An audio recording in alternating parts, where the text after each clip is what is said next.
Il est 14 heures, vous êtes tous à l'heure. Ça me fait très plaisir de vous accueillir sur l'espace conférence du Paris Coffee Show. Si vous êtes là, c'est que vous avez tous envie de savoir comment on peut déguster un bon café. Mais avant de démarrer, j'ai envie de vous faire travailler.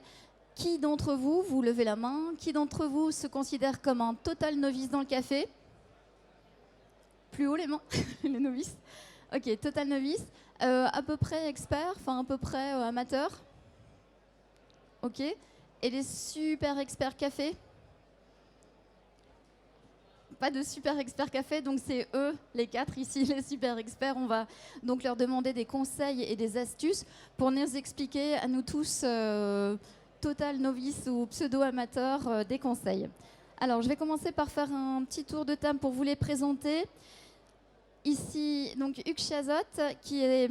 Alors, Hugues Chazot, après des études de négociation et de relations clients, il a commencé par emballer le café chez Msour, avant d'être lui-même emballé par le café au point de créer les cafés Gonéo à Lille, sa ville d'origine. Hugues Chazot est donc tombé dans la caféine un peu par hasard, depuis 3 ans à peu près, mais depuis, il n'a de cesse de se former et d'apprendre à déguster des bons cafés. À ses côtés, Daniela Capueno, Café Rec. Alors c'est difficile. Daniela Capuano, ok, Capuano. Alors c'est difficile de présenter Daniela Capuano autrement qu'avavec des mots masculins, puisqu'elle est à la fois meilleur ouvrier de France torréfacteur 2018 et maître torréfacteur. Et j'aurais beaucoup de mal à dire maîtresse torréfactrice. Mais c'est bien une femme, c'est même une pionnière qui a mis les mains dans le café à plein de niveaux. D'abord au niveau de la production, puisqu'elle est issue d'une famille de caféiculteurs brésiliens. Ensuite, dans la création de café, puisqu'elle a été longtemps barista, même une des pionnières de la barista, et qu'aujourd'hui, en fait, elle s'est tournée vers la torréfaction. S'il y avait une déesse du café, moi, je pense qu'elle devrait s'appeler Daniela. Merci.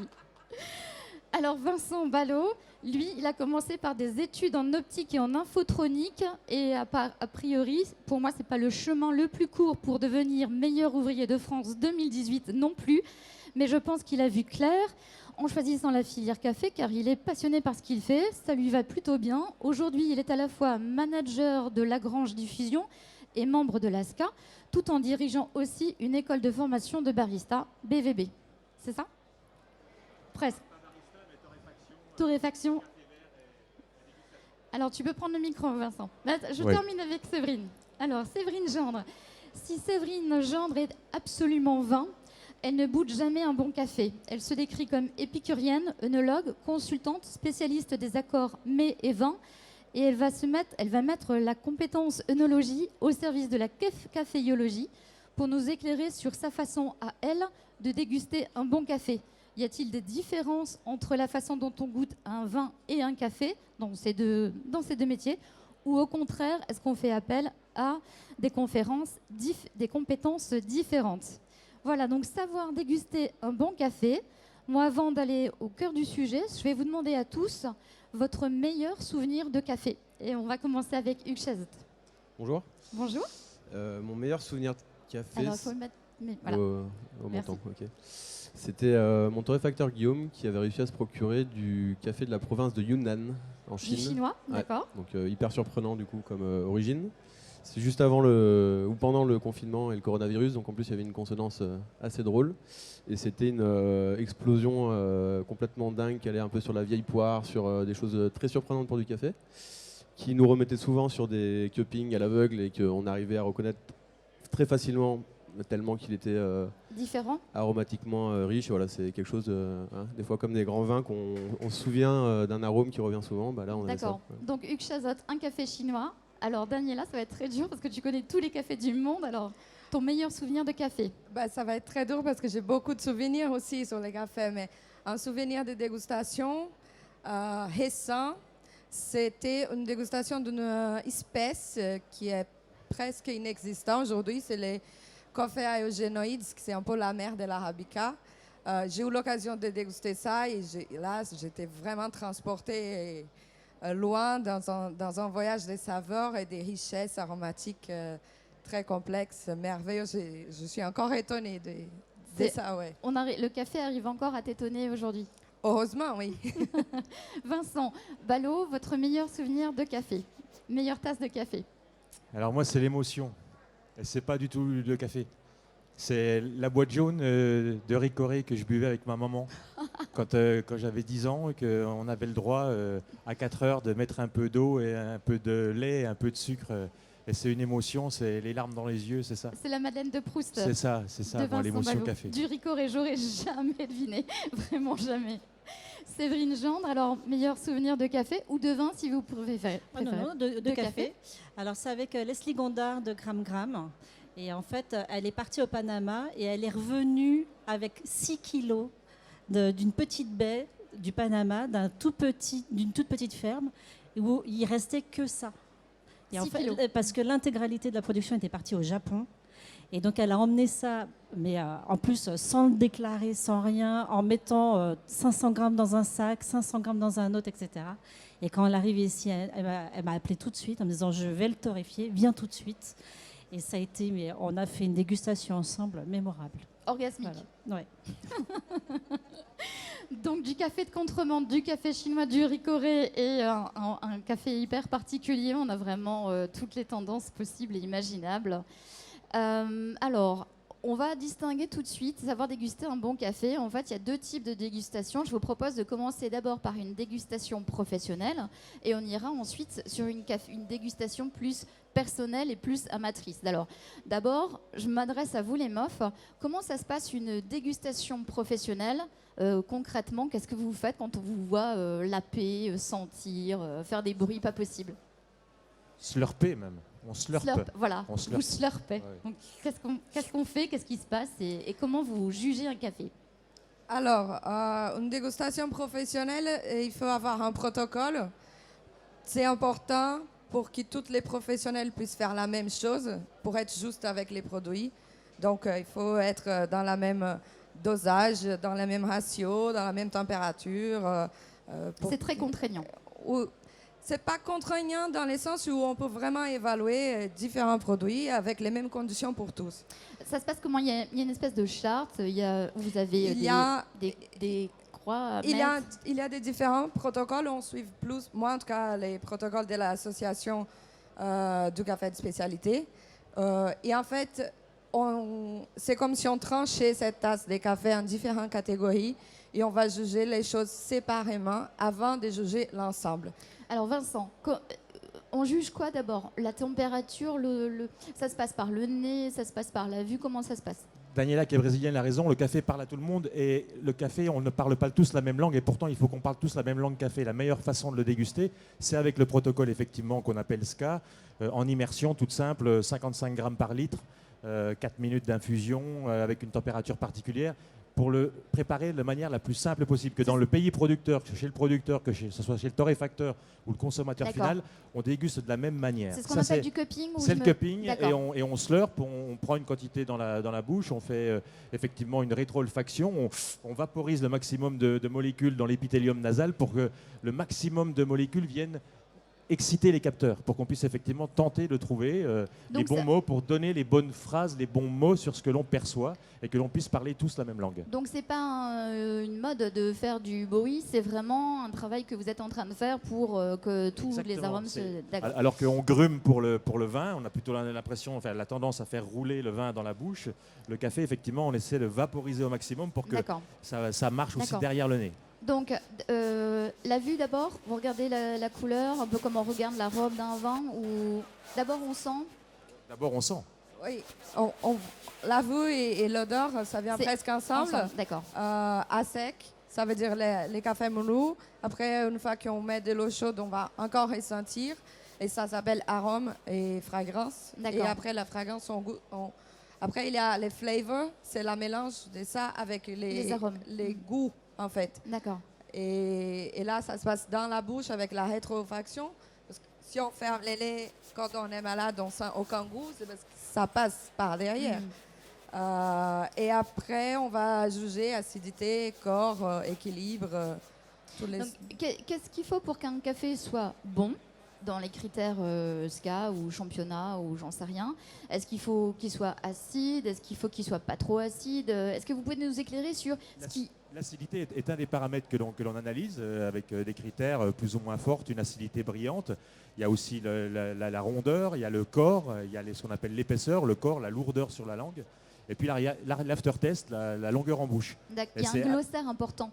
Parce qu'en fait, quand vous dites rondeur, etc., pour tous les novices dont je fais partie, je me mets dans cette catégorie, c'est très compliqué quand vous nous expliquez une dégustation de café, vous employez un vocabulaire, on n'est pas forcément sûr de comprendre tout ça. Donc mais qui est quand même le même autour d'une roue des saveurs sur lequel on retrouve certains types, certaines typicités, les acidités, et la longueur en bouche, la perception effectivement en longueur en bouche, et puis le corps du café. Et ensuite on regarde s'il y a une uniformité, s'il y a aussi une sucrosité. Et une fois qu'on a pris cette habitude-là, qui est une habitude à prendre toute simple, on arrive comme ça à calibrer, à noter effectivement les cafés. Alors, on a travaillé un petit peu la préparation avec Daniela et elle m'a expliqué qu'il y avait donc 3 tasses pour que le cupping soit juste.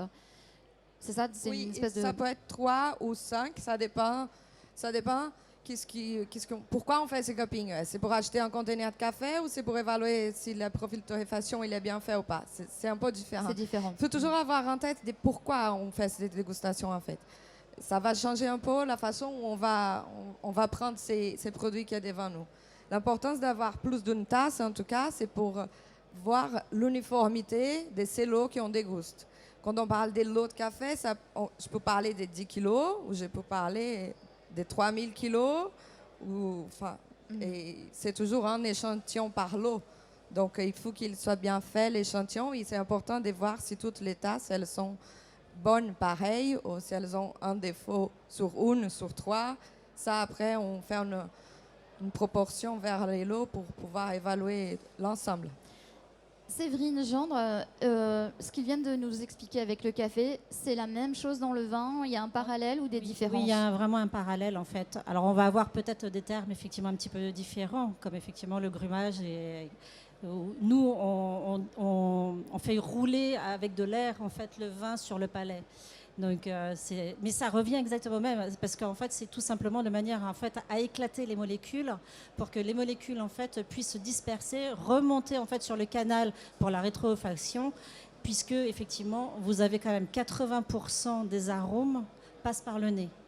Donc, que ce soit dans le café, enfin dans toute dégustation, et c'est pour ça le jour en fait où on est malade et qu'on est enrhumé, qu'on a le nez bouché, on n'a aucun goût, il faut très très peu de goût. Voilà, c'est tout simplement ce petit canal en fait. Est-ce qu'on demande la même... Pardon Séverine, parce que je sais qu'on n'a que 45 minutes et j'ai beaucoup de choses à vous demander. Est-ce qu'on demande la même chose à un café, à un arabica, un robusta ou à un café éthiopien ou brésilien? Est-ce qu'on lui demande la même chose? Non, pas du tout. Non, heureusement pas. Donc ça qui est fascinant dans ce monde, c'est la diversité, non seulement du café en général. Donc, plus c'est divers, plus c'est agréable et moins ennuyant et ennuyé on est. Donc on ne va pas demander d'un café du Brésil qu'il ait les notes d'un café d'Éthiopie, puisque c'est impossible. Il est brésilien, il n'est pas éthiopien. Mais du coup, ça veut dire que les protocoles se changent en fonction des dégustations où ils restent les mêmes et c'est simplement... non, les protocoles, ils ne changent pas. Ça change, c'est l'évaluation du dégustateur. Donc, c'est les notes en fait qui sont attribuées. Oui. D'accord. Et quand on parle de Q-grade, des notes en fait qu'on donne au café, alors ça veut dire qu'à partir d'une certaine note, le café est estimé être bon, voire exceptionnel. C'est dû à quoi? Est-ce que vous pouvez nous expliquer ce que c'est que ça? Alors, la notion de Q-grader Arabica, c'est un diplôme plus, effectivement intéressant sur 18 items différents qu'on peut avoir, sur lequel on va grader un café, et lui donner une note, et sur une échelle de 0 à 100, au-dessus d'une note de 80, les cafés sont considérés comme des cafés de spécialité. C'est ça le principe. Mais pour revenir à ce que disait Daniela sur la segmentation des cafés, pour faire simple par rapport aux gens qui sont un peu novices dans le café, on parle souvent au niveau d'Amérique et d'Amérique centrale des mild d'Amérique centrale avec des notes plutôt chocolatées, noisettes, céréales. On parle après sur l'Afrique, je parle sur les arabicas, de notes plutôt florales, de plutôt fruitées, et ensuite sur le continent d'Asie, plutôt de notes épicées et plutôt boisées. Ça permet déjà d'avoir une segmentation, quand on veut faire simple, sur les premières notes de goût, de dégustation qu'on peut avoir. Et le grading, effectivement, permet d'affiner la note, de se calibrer, et on goûte effectivement les cafés qui ont toujours à peu près, qui sont de la même région, ou qui ont subi le même process de fermentation. On ne va pas goûter des cafés nature avec des cafés lavés, on ne va pas goûter des cafés du Rwanda avec des cafés du Brésil, par exemple, parce que c'est important, effectivement, de se calibrer sur une région pour pouvoir être le plus précis possible, parce que le Q-grading intervient sur des 25e de points, et à partir de 80, le prix du café en dépend, et il faut être extrêmement précis parce que c'est la vie des producteurs qui en dépend derrière. Bien sûr. Alors, je vais demander à Hugues de réagir parce que Hugues, quand on a préparé ensemble, vous m'avez dit qu'il y a seulement 3 ans que vous découvrez le café, que vous êtes énormément formé, que vous avez découvert des choses. Comment vous avez fait, vous, pour pouvoir parler café en étant à peu près crédible? On a fait beaucoup de cupping aussi, comme Vincent et Daniela, mais c'est vrai pour apprendre à reconnaître des défauts, s'il y a des défauts dans le café, et pour comprendre aussi ce que nous on va vendre derrière à nos clients, comment on va le valoriser, mais on ne peut pas aussi juger. Là, on est beaucoup dans l'analyse et la dégustation technique, pas trop Donc dans l'apprentissage de ce voilà, qu'ils sont en train de apprentissage, dire. pas vraiment encore dans la dégustation plaisir, même si on peut avoir des super cupping où vraiment on s'éclate. Mais voilà, on a beaucoup cuppé et on fait aussi beaucoup ça avec l'équipe. Ça passe par des écoles de formation. Ça passe par des écoles de formation, effectivement. Il y a des formations agréées par la SCA, justement, pour apprendre tout bête à reconnaître un amer, un acide, un salé, un sucré ou la 5e saveur, l'umami. Donc ça s'apprend. Ça c'est la bonne nouvelle pour nous tous qui n'y connaissons rien au café. Ça s'apprend. Ça s'apprend et même ça se retient. C'est-à-dire que plus on... C'est un exercice, hein. C'est C'est comme faire du vélo, ça s'apprend et après on le sait. Ça se développe. Voilà, et après on s'améliore. Et si on ne le fait pas pendant un temps, on perd un peu les repères, mais après on les retrouve et on continue. En fait, toute dégustation, quelle qu'elle soit, tout passe par le cerveau, de toute façon. Donc, de toute façon, plus vous allez déguster de l'huile d'olive, du café, du vin, vous allez en fait, de toute façon, mémoriser quelque part. Et vous allez rentrer ça dans des petites cases. Et en fait, à un moment donné, un jour, plus tard, ça va ressortir. La petite case, elle va s'ouvrir, le petit tiroir va s'ouvrir, et là, vous allez vous dire, ah oui, ça ressemble à ça, etc., etc. Donc, c'est pas vraiment contraignant, en fait, d'avoir tout ça dans le cerveau. Ça se passe sans qu'on en ait conscience, en fait. En fait, c'est de l'inconscience, sauf nous, après, en tant que professionnels. Là, on va vraiment, nous, travailler de manière à le rentrer quelque part et de se dire, ça, il faudra un jour que je le ressorte. Mais sinon, en tant qu'amateur ou novice, c'est vraiment de l'inconscience. Vincent, combien de cafés vous avez dans les petites cases? Mais en fait, on est tous humains qu'on est, on est capable de détecter beaucoup d'odeurs. La mauvaise nouvelle, c'est qu'il y a plus de 400 molécules différentes dans le café torréfié. Mais la bonne nouvelle, c'est qu'une fois que vous en avez détecté une et dont vous vous rappelez, c'est facile de s'en rappeler. Si je vous dis aujourd'hui, rappelez-vous quand vous étiez gamin que vous tailliez des crayons de couleur dans un taille-crayon, vous allez avoir cette odeur qui va vous dire, tiens, je m'en rappelle. Ce n'est pas parce que vous êtes un super dégustateur, c'est parce que vous avez nommé quelque chose qui a imprimé votre cerveau et dont vous vous souvenez. C'est comme ça que fonctionne notre cerveau. Et c'est pour ça que quand on cup, il est important de dire ce que l'on ressent. On ressent le jasmin quand on goûte un Éthiopie nature ou lavé. On ressent plutôt le fruit quand on goûte un Kenya. On ressent plutôt la noisette sur un Pérou. Et une fois que vous avez noté ça, vous allez inconsciemment imprimer votre cerveau.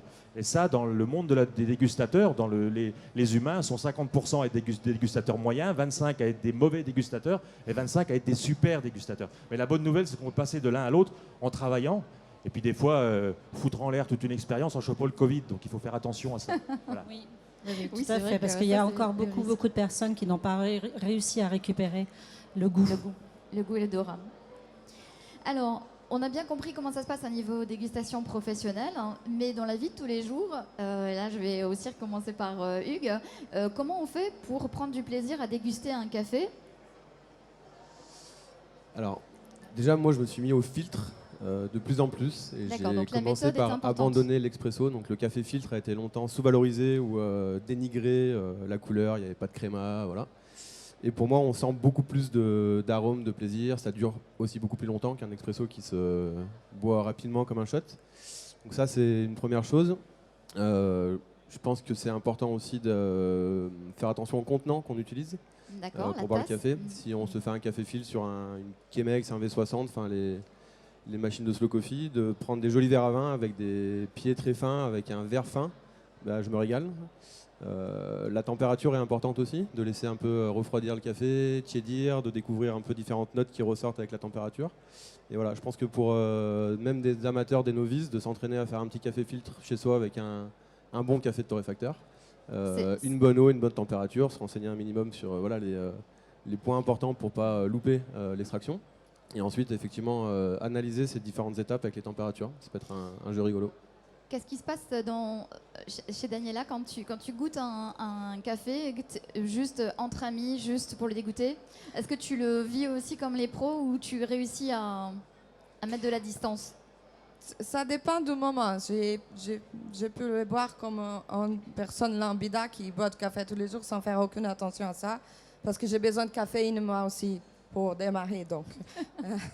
mais pour les côtés dégustation plaisir et personnel, enfin hors du cadre professionnel, en tout cas, ça que j'aime le plus, c'est déjà la pause, enfin les moments où je peux me poser et déguster un café sans que je doive remplir ou analyser un protocole. Oui, un protocole et être très objectif là-dessus. J'aime juste ce moment de pause et des sensations. Donc là, je me permets d'avoir des sensations sans que ça soit très objectif. Et parfois, j'ai des notions et des révélations d'un produit que j'ai déjà dégusté professionnellement. Et là, il me parle d'autres choses. Et donc là, qu'est-ce qui se passe dans ton cerveau, puisque c'est dans le cerveau que ça se passe? Je ne sais pas si ça swing, ça voyage, je ne sais pas. Après, ça peut t'amener à des endroits dans les mémoires du passé, dans ton enfance, comme Vincent, ou dans un voyage que j'ai fait, ou dans une ferme, ou rien à voir. Hein. Ça peut me faire des souvenirs des choses qui n'ont strictement rien à voir avec les cafés. Vincent, toi, quand tu dégustes un café, tu vois, dans mode détente, comment tu le prends? Moi j'aime beaucoup le café filtre aussi, parce que l'expresso a tendance, par l'extraction, par le principe même où la créma n'est rien d'autre que la graisse du café, les 15% de lipides qu'on extrait qui surnagent sur la tasse, le gras est assez flatteur en général et la créma a tendance à saturer les papilles, à combler les bourgeons gustatifs, et c'est très difficile de ressentir effectivement les notions du café autrement que sur la filtration. Il ne faut aussi pas oublier que sur un expresso, c'est 88% d'eau, 12% de matière solide. Un café filtre, c'est 98% d'eau. Donc on est vraiment sur quelque chose de très léger en perception. Moi, j'aime bien le filtre, effectivement, pour sentir ce qu'on peut ressentir dans le café.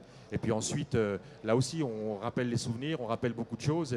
Et un bon café, c'est celui qui réchauffe le matin, c'est celui qui console quand on a des coups de mou, c'est celui qui... C'est ça le café, ça doit faire plaisir. C'est le ricoré du matin, en fait. C'est ça, et c'est vrai pour toutes les boissons chaudes. Les boissons chaudes sont très réconfortantes, et c'est aussi le moment de l'échange, le moment de convivialité. C'est ça le monde du café. C'est probablement pourquoi les boissons chaudes sont tellement en oui, vigueur. et très difficile à changer dans l'esprit des gens. Quand un gamin est formaté sur son chocolat du matin, tous les parents le savent. Si le jour où vous avez pu le chocolat du matin que vous faites à votre enfant, il est capable de détecter qu'effectivement c'est plus le même. Pas parce que c'est un super dégustateur, parce qu'il est formaté, et les boissons chaudes ont cette tendance-là. Donc il faut sortir un peu de sa zone de confort, tenter d'autres choses, aller voir ces torréfacteurs locaux, et puis effectivement boire des choses exceptionnelles. C'est comme ça qu'on fait et qu'on le fait. Et c'est vrai dans le vin aussi, puisque moi c'est le vin qui m'a amené au café et pas l'inverse. En fait, si tu es là, c'est juste pour rencontrer ces vins. Exactement, c'est pour rencontrer absolument vin, parce que c'est vraiment le vin et mon caviste à Marnay en Haute-Saône qui m'a amené au café. C'est comme ça que j'ai découvert le café. Tu es venu au café grâce à un caviste, c'est intéressant. Séverine, un café dégustation perso plaisir, ça se passe comment? Alors moi, je suis comme Daniela. En fait, il me faut beaucoup de café pour démarrer le matin. Donc, au minimum 3. Hein, donc voilà. Alors moi, en fait, non, j'arrive à dissocier, que ce soit dans le vin ou dans les cafés, j'arrive à dissocier en fait ma partie professionnelle et de ma partie plaisir. Donc au moment en fait où je bois en fait un café, où je déguste un café en loisir, j'arrive à obstruer tout le reste en fait, et il n'y a pas à me poser réellement de questions, à part si effectivement je vais quand même aller chercher le côté technique s'il est bien équilibré, mais sinon après je reste quand même dans le côté plaisir avec la personne avec qui j'ai en face de moi, parce donc que ça aussi c'est très important. On ne déguste pas, que ce soit le vin ou que ce soit le café, on ne déguste pas de la même manière en fonction des personnes avec qui on est. C'est exactement ce que me disait Hugues, Hugues, tout à fait. qui me Tout disait à en fait, tout à fait. préparation. Mon meilleur café, c'est le café où j'ai eu une meilleure ambiance. Peut-être un C'est ça. lieu où... Une atmosphère, un temps dans une journée, les des amis. vacances, des amis. Voilà, exactement. Donc ça peut être un café pourri, mais c'est le meilleur café parce que c'était le café Parce qu'il était avec un partage. copain. Voilà, exactement. Mais Ça, c'est il va y avoir effectivement s'il est toute pourri, cette ça rajoute. ambiance en fait. Oui. Il va y avoir toute cette ambiance. Comme pour dans le... Ça, c'est très fort dans les vins. Hein. Ah, mais On dans peut les, boire dans les une vins, bouteille dans les qui vins. est très bonne, acheter la bouteille et Alors, deux en jours fait, après, règle elle est numéro un dans les vins, ne jamais en fait s'emballer chez un vigneron. Ah bah ça, c'est pas gentil pour les vignerons, je trouve. Mais c'est la stricte vérité. L'ambiance, le côté cave, la manière dont il va vous recevoir, la manière dont il va vous parler de son vin, de ses vignes, etc., ça va être avec son cœur. Et donc, en fait, là, du coup, votre cerveau va l'analyser totalement différemment. Il n'analysera pas du tout la dégustation, en fait. D'accord, donc l'ambiance est vachement Donc importante. l'ambiance en fait. est très importante. Et combien de fois, je suis sûre, combien de fois dans l'assemblée vous avez acheté du vin chez des vignerons, vous êtes revenu chez vous et vous dites oh Ah oui, il y a ouais, donc, bon, déception. ok. Donc ça peut être la même C'est, chose dans une boutique de torréfaction. Il ne faut pas non plus peut-être s'emballer parce qu'on est aussi là, comme chez le caviste, dans une... Et beaucoup plus sérieux que les vignerons quand même. C'est pas une question de sérieux, non, pas du tout. Non, c'est pas ça. Il faut s'emballer dans une boutique de torréfaction et absolument s'enivrer de ces odeurs, mais il faut pas avoir peur encore une fois, de sortir de sa zone de confort et tester des choses. Et on peut boire des cafés quand on est expert, comme a priori on l'est. C'est compliqué de se faire offrir du café. Moi, plein de gens me disent attends, est-ce que j'ose te faire goûter un café? C'est comme si quelqu'un chez vous, vous receviez un restaurateur étoilé, vous avez peur de lui faire à manger. C'est la même chose. Et on boit de très bons cafés, on boit de très mauvais cafés, et ça n'empêche pas de prendre du plaisir à prendre un café et de partager un bon moment. C'est ça l'expérience gustative aussi. Alors du coup, pardon. Non, j'allais dire, c'est bien et c'est important aussi d'en boire de temps en temps des mauvais pour se souvenir Des bons, tout à fait. et apprécier les bons, exactement. C'est important des fois de revenir à des bases. Voilà. Alors, c'est justement le moment où on va essayer de piocher le plus de conseils possible. Imaginons que nous tous, enfin la moitié, on arrive dans une torréfaction, on n'y connaît rien. Qu'est-ce qu'il vaut mieux aller chercher chez un torréfacteur artisanal? Attends, je finis ma question. Est-ce qu'il faut lui poser des questions par rapport au Q-grade, le type, la région, le Q-grade, la méthode, etc. Qu'est-ce qu'on lui demande au torréfacteur?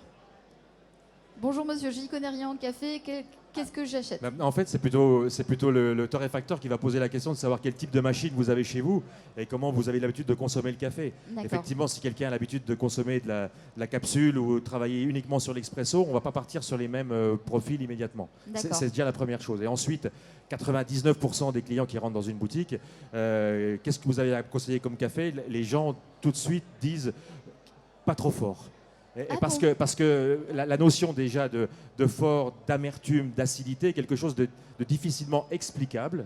Et les gens confondent souvent l'amertume et l'acidité, par exemple. Donc, questionner le client pour savoir comment il a l'habitude de boire le café habituellement nous permet déjà, par expérience, de l'orienter vers telle ou telle origine et telle ou telle méthode d'extraction. C'est plutôt comme ça qu'on travaille, plutôt que d'inciter les gens à dire tiens, commandez plutôt un Brésil ou commandez plutôt un café de chez Goneo, etc. C'est plutôt comme ça qu'on va analyser le comportement gustatif de nos clients. Du coup, si on a tous à peu près une cafetière filtre et qu'on n'est pas non plus complètement réfractaire au fait d'avoir un café un peu corsé, est-ce qu'il y a des origines de café qui sont plus accessibles aux parfaits novices? Est-ce qu'on va partir sur du colombien? Est-ce qu'on va partir sur de l'africain? Est-ce que... Moi, je ne peux pas répondre autre chose que le Brésil, mais... Chevine, jusqu'au bout. C'est une origine qui est assez consensuelle et équilibrée. Donc pour démarrer, on fait du café brésilien. C'est pas mal parce que c'est pas l'origine où on va trouver une complexité aromatique trop importante. Et c'est pas trop fort, il n'y a pas trop d'acidité, ça reste en général, hein, bien sûr, il y a des exceptions heureusement, mais des cafés assez ronds et assez faciles. D'accord. Une fois qu'on a Je pense que sur une bonne partie de l'Amérique du Sud et centrale, en fait. Oui, Par rapport à mais- l'Afrique. Mais je trouve qu'en Amérique centrale, on monte beaucoup en altitude et Et on donc a un ça petit peu moins, augmente oui. beaucoup l'acidité. Enfin, c'est très agréable, mais ça peut être plus agressif pour un palais qui n'a pas cette habitude. Mais D'accord. mon conseil, en fait, avant tout, achetez-vous un moulin. Oui, parce que alors du coup, oui, on n'a même pas parlé de ça. En fait, on n'achète pas le café directement moulu. Il faut passer par l'étape de moulin et du grain. Quoi. On achète le... On dit chez les torréfacteurs café moulu, café foutu. On ne dit pas Oui. café bouillu, café foutu. Le phénomène d'oxydation du café intervient dès la mouture, dès lors que les molécules d'oxygène rentrent à l'intérieur de ce grain de café pour oxyder et donc détruire les bons arômes du café et le changer en molécules aromatiques. Donc effectivement, il faut le moudre le plus tard possible avant de le déguster. Donc, Juste avant. Exactement, juste Juste avant avant, de le- juste avant D'accord. En fait, à la maison, avec un moulin, l'expérience des dégustations, elle est améliorée à 100%. Mais vraiment. Et là, vous pouvez vraiment jouer, acheter 2 ou 3 cafés en grain. Ça se garde mieux et vous allez toute la gamme aromatique qui sort directement au moment de la mouture. Donc, c'est une autre expérience. Qui est un café qui est mou depuis Est-ce une que vous semaine, avez ouvert. tous jeté les moulins à café de mamie?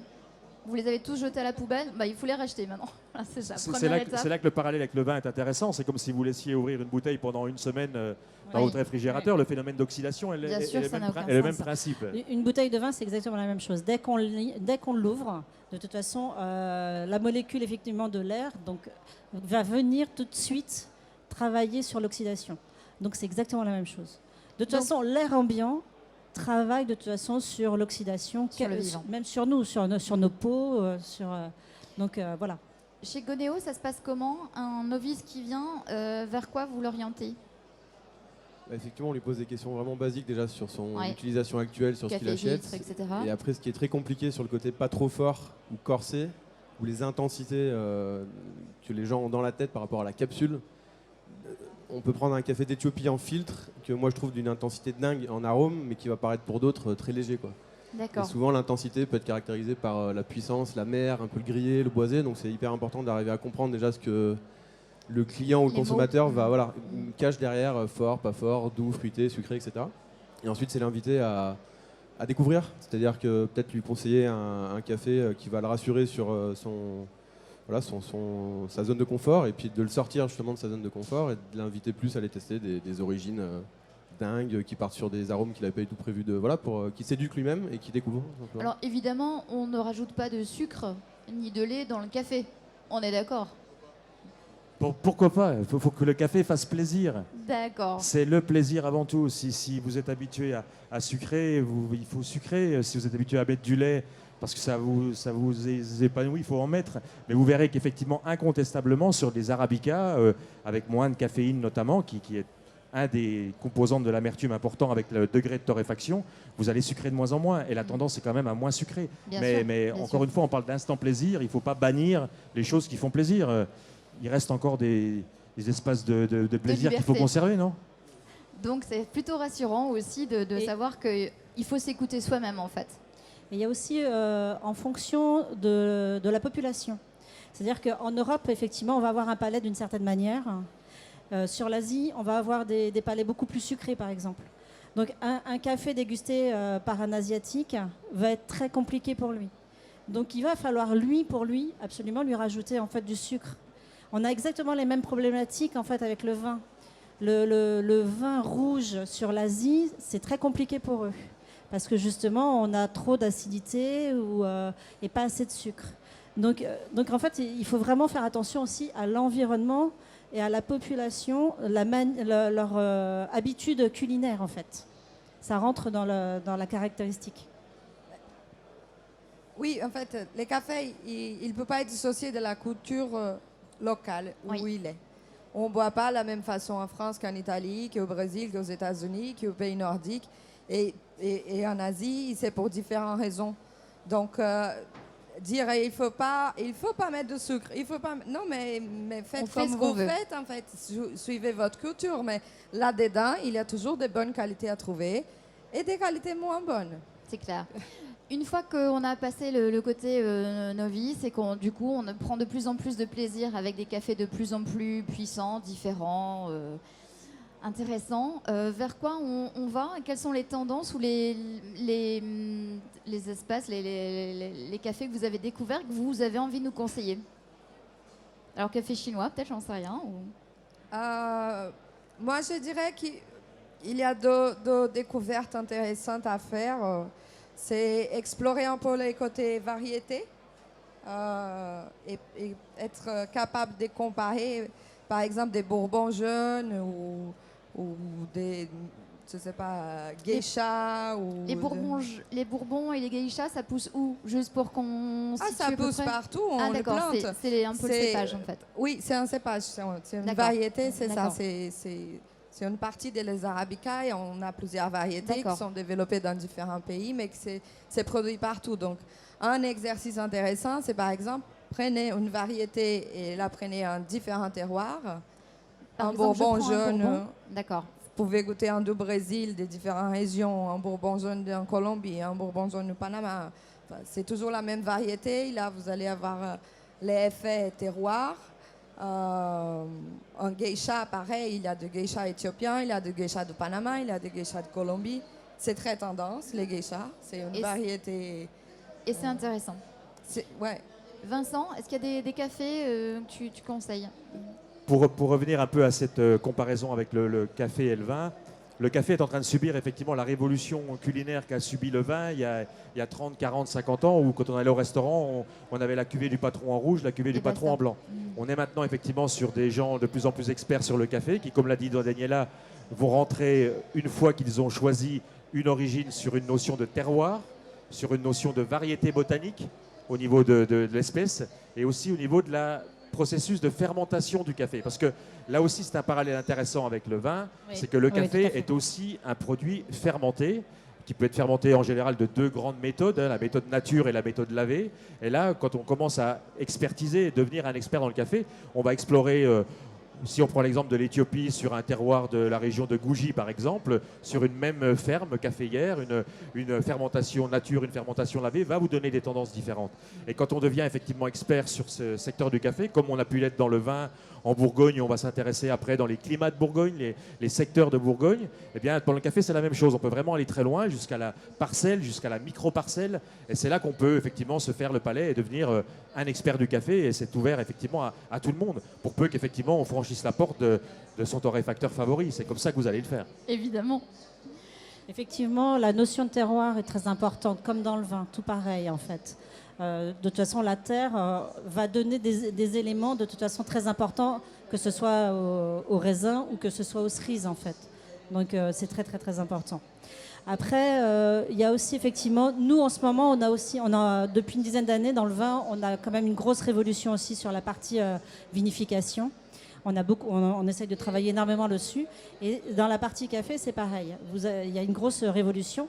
Là il y a des petits producteurs qui font de plus en plus de l'amphore sur les cerises. Moi, je trouve ça extraordinaire. C'est cette fermentation en amphore comme la nôtre, en fait, comme notre fermentation, en fait.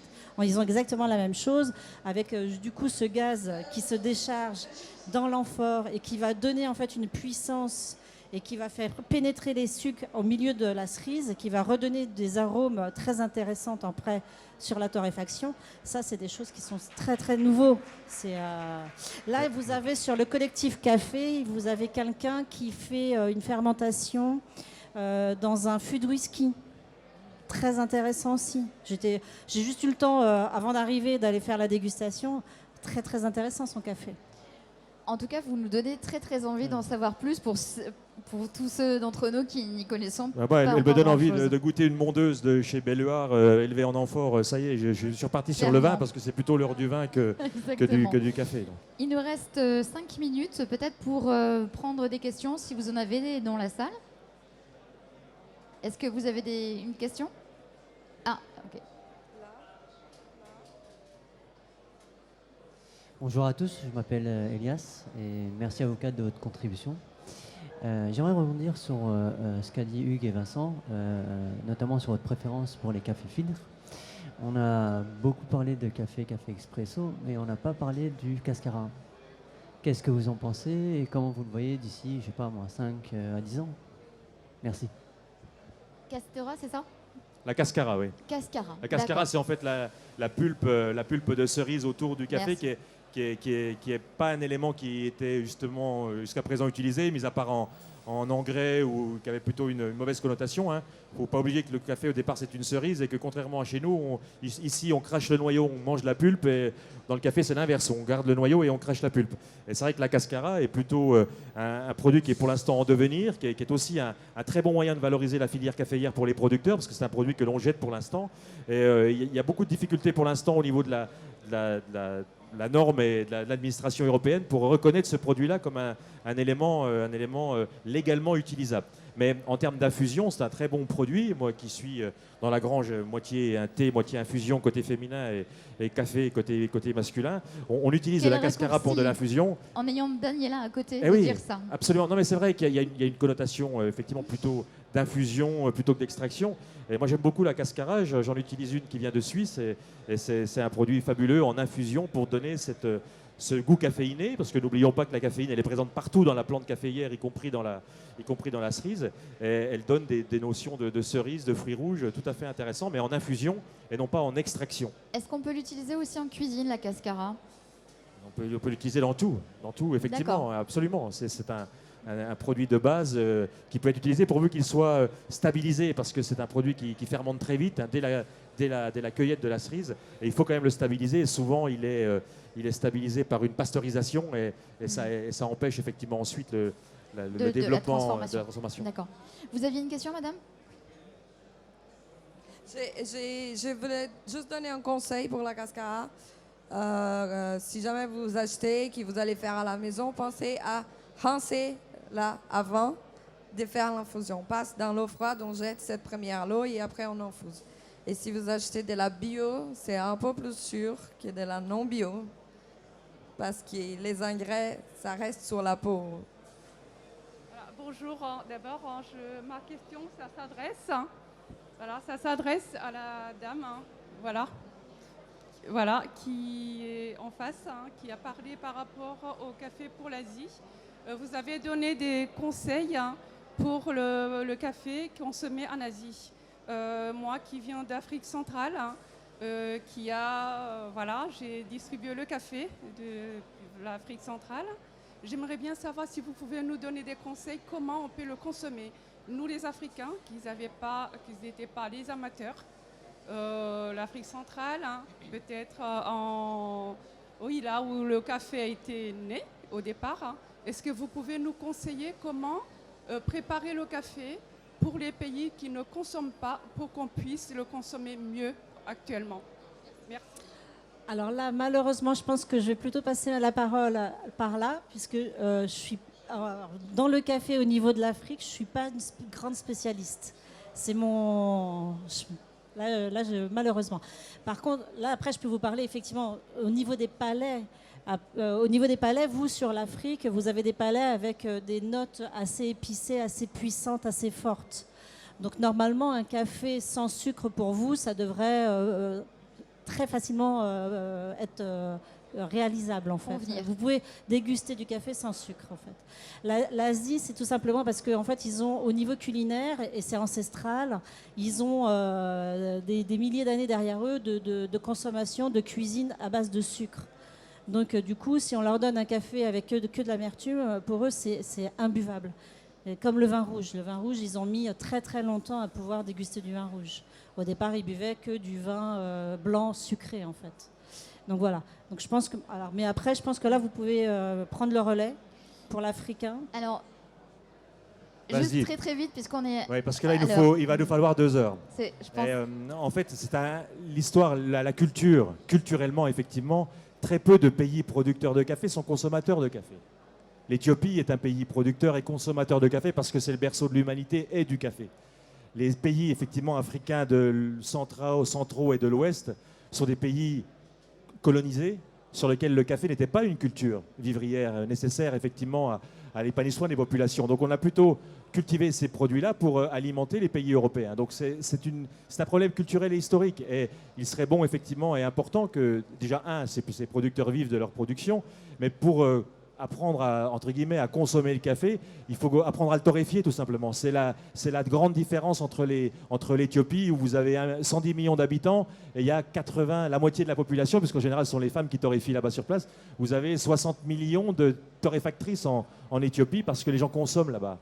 Et il faut effectivement torréfier le café, lui faire une simple réaction de Maillard dans une poêle et commencer à le faire évoluer. Et à ce moment-là, effectivement, commencer à boire le café de cette manière-là. Mais c'est vrai que c'est plutôt lié à l'histoire du café, très importante, très ancienne, médiévale, hélas liée à la partie noire du café, qui est plutôt l'esclavage et la colonisation. Mais il y a des pays, effectivement, qui ne sont pas consommateurs et qui devront le devenir en passant par la phase de préparation sur place et donc de torréfaction sur place. Merci. Torréfier d'abord et ensuite consommer-le. Merci Vincent. Je vous propose à chacun très vite une petite conclusion sur savoir déguster un café. La dernière astuce, le dernier petit conseil flash pour tous nos amis, que ce soit pour un amateur ou un novice. Moi, je dirais faites-vous confiance, faites confiance à votre palais et simplicité, voilà, tout simplement, Et allez chez Gonéo. si possible. Et qui est à Lyon et pas à Lille. Non, j'ai dit Lyon. Ah, j'ai entendu J'ai dit Lille. Lyon. J'ai peut-être mal prononcé. Ok. Non, non, mais alors, pardon, juste une chose, c'est pour ça que le 69 nuances de café, parce que c'est Lyon. Donc vous pouvez aussi trouver Hugues Chazotte les cafés sur 60 nuances de café. Je trouve ça très malin. Daniela? Moi, j'irais rejoindre ça qu'il a dit.